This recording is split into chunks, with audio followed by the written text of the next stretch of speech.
so not to worry. The Buck Rogers stuff, the Buck Rogers comic strip will be up in a few moments. But before I do Buck Rogers, I want to talk to you all because you got to get the man and not just the comic strip. So it's coming along. So don't worry about that. So my Thursday was very rough. Okay, started the morning out with my mom wanting to have dinner. I don't do dinners anymore with this family.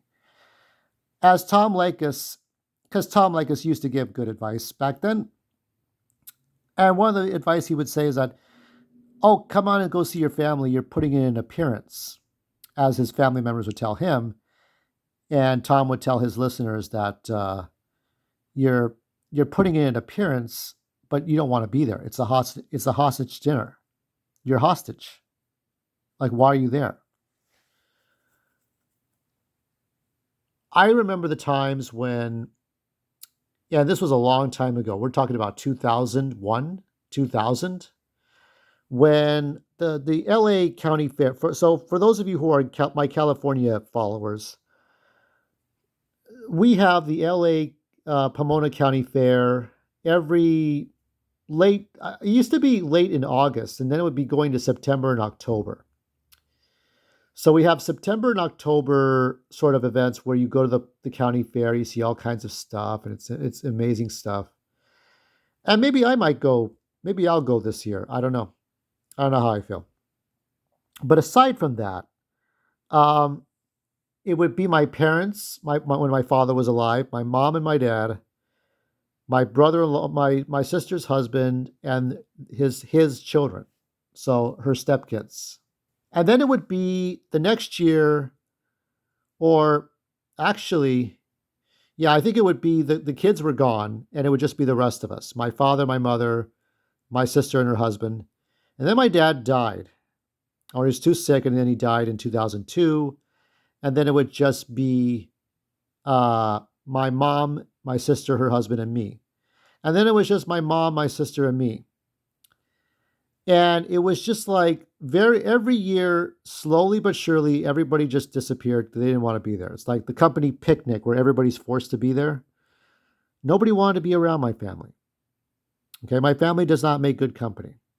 Being honest. Okay. So she wanted me to go do this. I said, I am more than willing to see you here at the house, at the condominium. If you want to see me for a few minutes, I am okay with that because I do live under this roof that my family's paying for. So there has to be some sort of middle ground. This is the middle ground. I don't need to do these dinners. I've done my bit for God and country and universe. I'm done with it, right? So we went back and forth. Then she wanted to change the day to Saturday to Wednesday to Thursday. I was like, no. You want to see me on Easter Eve? That's fine. But I'm not doing the dinner. And what infuriated me, and I posted this on, I posted, well, let me see, hold on. Let's see. Can I see that tweet? Hold on. So my tweet would read, Easter never has any real meaning for me. Because as my family would never celebrate it, okay?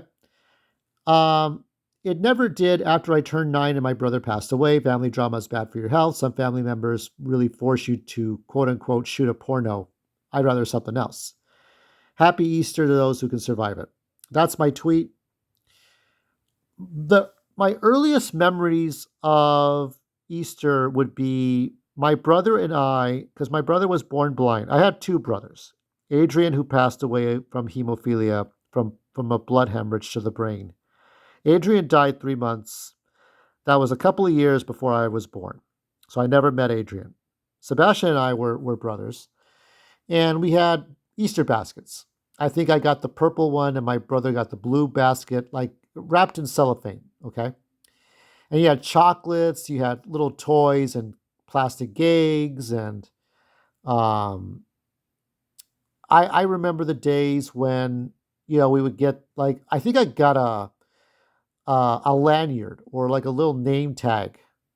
And the name tag was about 6 or 7 inches long. It had my name on it in white letters on blue plastic, on translucent blue plastic, and my brother got his name on red plastic. And he got bubblegum eggs, and I got chocolate eggs. I think it was robin eggs, like these kind of chocolate, kind of look like Whoppers. I don't know if they were any good. You get all kinds of candies and stuff. And that was when I was like as early as 5, 5, 6, 7, or 8 years old. And those are memories that I can cherish. Was when I was in my youth, 5, 6, 7, 8 years old. We would do my youngest sister and I would make Easter eggs with the paws, the color of the eggs with the little Easter kits. And that's about it. And once I got to be 9, 10, 11, that just didn't happen anymore. We didn't do that. So that passed. Um, and I try, like we just didn't do things like that. Now, I remember I don't know if I told you this, but I think I've told this story before. I don't know if I told it here, but my mom made a rule to not have Thanksgiving after my brother died. And that changed after my father died, and there were less people in this family. So from 2004 and 2005, we would have, or actually, yeah, 2004, 2005, we would have this wedding kind of, everybody was there. My sisters, my mom's family, my aunt's family, all of my cousins, not all my sisters, but everybody who could be there, be there. And I thought, okay, everybody is here. Kind of like Super Smash Brothers, everyone is here, except for a couple of people. But my uncle was still alive at that point. My uncle Pablo, who was a wife beater and a cheater and all that stuff, he died at the age of 71 or so, or 70. And that was back in 2016. Now, there were times where my aunt wanted to sort of quote unquote recruit me and put me have me join her church. And my dad put a stop to that. My mom also chimed in and put a stop to it. They said, no, you don't do that. So I said, okay, maybe I wouldn't have liked it anyway. I didn't fight against that. I didn't care for Christian school or Catholic school anyway. I wasn't like a hardcore religious person anyway.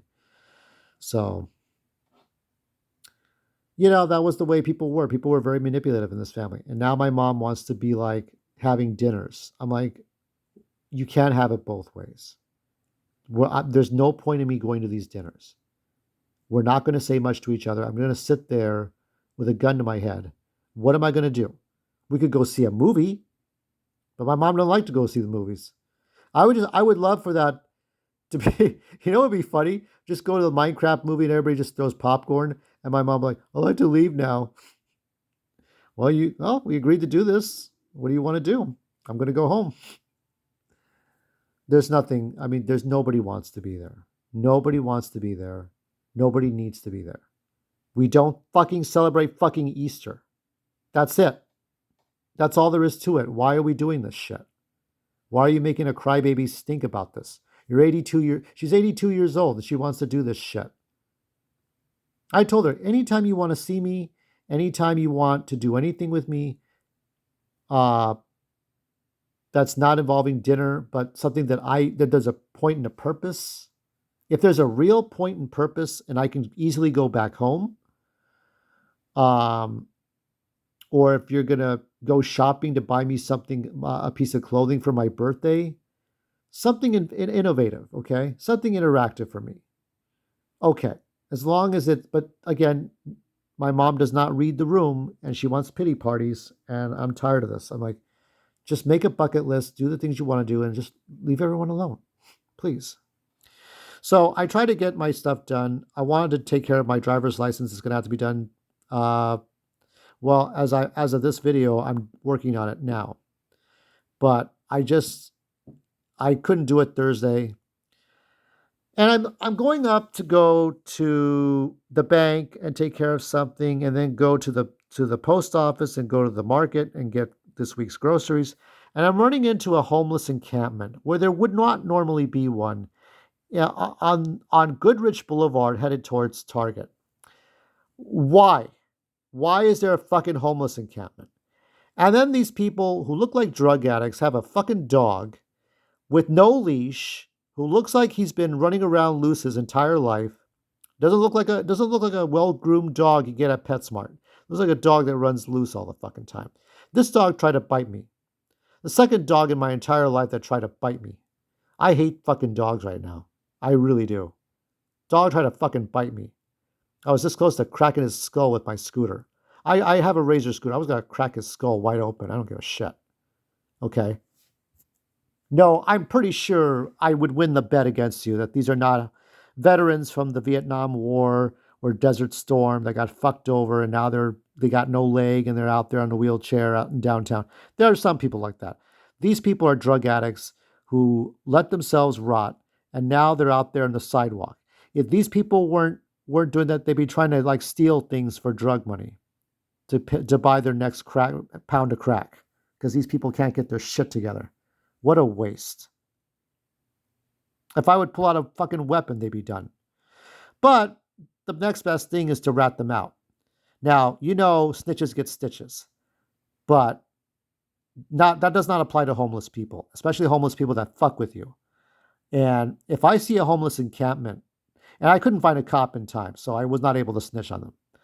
But if I see a homeless encampment on my route, if I see a homeless encampment near my condominium, within breathing distance of my condominium, and you got dogs out there and you got all kinds of stupid people, I'm telling the cops on you. I don't give a shit. I don't want this shit out there. I don't want to see homeless encampments on my sidewalk. Okay? If I see homeless encampments on the sidewalk and all over the place near my house, you're getting ratted out. You're getting shipped out. Those people are getting shipped the fuck out because they weren't there before. I recall, and this was in downtown Los Angeles, there's a Montebello layover station. Now, you're not allowed to legally pick up a bus there, but it's nice to pick up a bus in that quiet area. And you can, it used to be that it was nice clean sidewalks.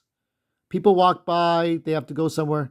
One homeless asshole parked there. That was back in 2015. Then 2 more, then 4 more, and then the entire sidewalk was covered with homeless people. Cereal boxes with cereal all over the ground for the rats to chew up. What a bunch of cochinos. What a bunch of fucking pigs. And people were taking pictures for their YouTube or Instagram or whatever they were doing. Or they were covering some sort of internet newspaper, whatever they were doing, like TMZ. They were just covering this. Oh, this is great. I was pissed. I just wanted to get on my bus and get the fuck out of there because I had a doctor's appointment back in 2015. I didn't want to take the Montebello bus out. Like, I don't want to see these people out here. You got homeless problems? Okay. I don't want to deal with them. I don't want to be in the middle of it. Take your shit out. So yeah, you're getting ratted the fuck out. So I had a rough time. There was another homeless encampment on the way home. I took another street back. I had to take an alternate street back. Wasn't as bad. It was annoying, but it wasn't as bad. When I see a homeless tent out there by the freeway, it's in the brush where somebody like rips a hole up in the chain link fence. I'm not going to rat you out. You're minding your own. It's up to the police to do something or not. If you cause problems, yeah, they're gonna come and get you. But it's a rough time. I don't like going outside. I don't like dealing with people because these are the fucking people I see outside my window. As a wise actress from Star Trek once said, Instagram is not real life. That is very true. Social media is not real life, but there are just some days I just want to hide in my video games and social media and my books and not look at people because these are the people in my neighborhood. Just like the song, these are the people in your neighborhood. And that's all the story I got. I mean, I'm fed up between my mom's ranting and ravings and her drama. I do not do drama for drama's sake. If there's something that's genuinely a problem that a family must fix, then the family must fix it. Like with the plumbing going wrong in the condominium, I had called my mom and said, let's try to fix the plumbing so the water doesn't overflow. I had to deal with that for a week. That was drama, but it was something that needed to be done. It was an emergency. This is drama for drama's sake. We don't celebrate Easter. We never have, and only in the exception that we were children. I don't need this shit. Why can't you just be cool? Do I need this in my life? It's the women in my life. It's just they're aggravating. And the person that the homeless person was a woman, had her dog. And the other thing too is that she had a fucking knife and she didn't brandish it on me. She had the knife covered, but I watched her too. I'm like, okay, look, I'm thinking the whole time. I told her, get your dog over there now, or something bad will happen. Get your dog over. I kept telling her over and over, but I didn't tell her. I wanted to tell her that, yeah, you try that knife, okay? You try that knife on me. I ain't gonna have it with you, okay? I don't want to fuck with you, but I don't want that. I don't want this shit. You know, Mexicans and getting high don't mix, but I never want to be high more in my life. That's my story for now. And Buck Rogers is coming up. I am just pissed off. I now hate Easter of 2025. I thought Easter would be cool. I now hate Easter. And that's something. And with that, this video ends in 3, 2,